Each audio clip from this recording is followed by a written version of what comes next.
Good day, and thanks for stopping by GardenStateWeather.com, New Jersey, and the Northern Mid-Atlantic region's weather news portal. I'm forecaster Robert Smith, and better weather is on the way, but changeable skies today, too. This is the Thursday edition, October 20th, 2011, of the Daily Video Forecast Discussion.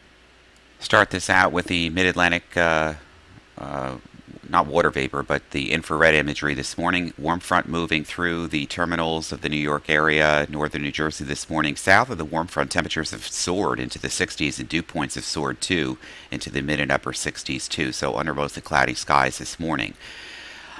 So here comes the cold front right behind it, and temperatures already falling into the 50s right behind it. And the winds, if we take off the temperatures here and put in the wind gusts, we find winds getting quite strong along the coast and just south of the warm front now. They're picking up at 15 to 20 miles an hour across central and southern New Jersey, especially around the coast and the Delmarva region.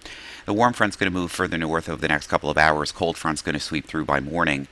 Later morning, and then what's going to happen over the next couple of hours is just a mix of clouds and sunshine and very windy conditions, probably falling below falling below wind advisory criteria today, but nonetheless, it's going to be quite gusty.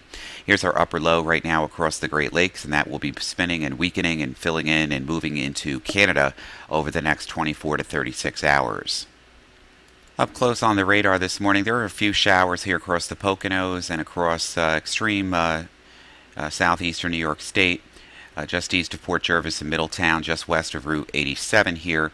These are a few scattered showers left over just ahead of where the warm front is, or just along the warm front. Temperatures to the south of the warm front are again in the mid and upper 60s, but they are already falling back into the 40s and 50s. This is a cold front back in here, and that will sweep through and off the east coast. We still have predominantly gale warnings in effect now for a large portion of the waters from Long Island Sound all the way to New Jersey's coastline, and this is going to be for strong and choppy winds this afternoon, and this is going to be in effect until this evening. And we're going to find winds in this area generally 15 to 25 knots with gusts up to 40 knots and seas averaging anywhere from 5 to 10 feet or so during this afternoon. These advisories in here are basically some coastal flood statements, and that's going to expire during this afternoon as well. So warm front north, cold front coming through, a mix of sun and clouds this afternoon, and very windy conditions ongoing. Relatively benign weather coming up for the next couple of days right through the weekend. Here's our surface low pressure now across northern Pennsylvania. Its parent upper low across the Great Lakes and the Ohio Valley. These two are just going to merge and then eventually move into southeastern Canada over the next 24 hours. Warm front, cold front, weak trough access passing through overhead, and then the trough access from the upper low passing overhead during tonight. Windy conditions, you can see the isobars here are very tightly packed. One surface trough gets in here. There could be a few showers across the Poconos into northern New York State, but some of those probably dying out just before they reach interior portions of extreme northwest Jersey. May not make it too far out of that. The air is just too dry in this area. Looked at the latest water vapor, and it's a lot of mid and upper level drying right across the Delmarva right here into all of New Jersey and New York City. So probably not going to see too much in the way of shower activity after this morning. And then as we get through the morning hours on Friday, a weak front now, trough, here's our upper low across the weakening and filling in across southeast Canada. Still that weak trough boundary across the Appalachian Mountains crossing over, but weakening. Probably any shower activity contained here will be well north and away from our forecast area, and the winds will also begin to abate too. We can see the iso bars rather beginning to move apart from one another, so the gradient is going to be relaxing.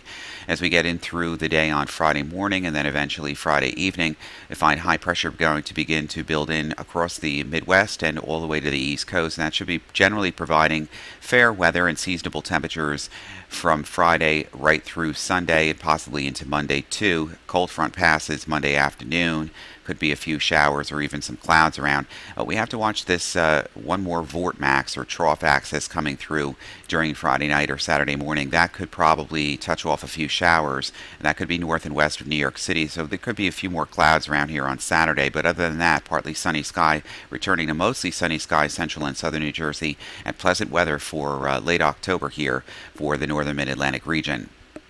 Going further into next week with the GFS model, high pressure now cresting over the central Atlantic and central southern Atlantic and the Midwest and southeastern states. Here comes a cold front, a trough, and low pressure developing across the upper Great Lakes. Again, this is a new frontal structure that's going to be moving in, and this will be coming on Tuesday. So probably getting into more clouds and possibility of a shower here according to the model.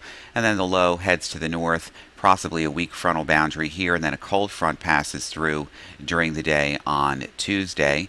As we get into Wednesday, breezier conditions, strong high pressure begins to build in again according to this model. This would be for Thursday afternoon. High pressure begins to build into the forecast region once again. There's still a little bit of a trough here, and then very strong high pressure builds in for later next week. And as we watch the models, it begins to settle down here across the southeastern states. Notice a new disturbance forming here in frontal boundary and low pressure developing off the west coast. And the pattern starts to repeat itself. Here comes next weekend. There's an upper air disturbance and a frontal boundary shortwave trying to get going here across northern New England. Could be some lighter periods of precipitation here, even in the New York metro area, and that would be for the extended. That would be for Sunday the 30th. And if we get out of here, and probably getting into Halloween now on Monday. Monday it looks like high pressure is going to be in control. So if this model is correct, it's going to be a windy day, a chillier day, but high pressure nonetheless will be in control on Halloween for trick-or-treaters, but it's going to be a bit chilly here. Typical October weather for the end of October. So that's going to do it for today's broadcast. You make it a good Thursday. We'll be back to join with you again on Friday morning, bright and early here from GardenStateWeather.com. I'm forecaster Robert Smith. We'll look out for the wind today and enjoy the weather.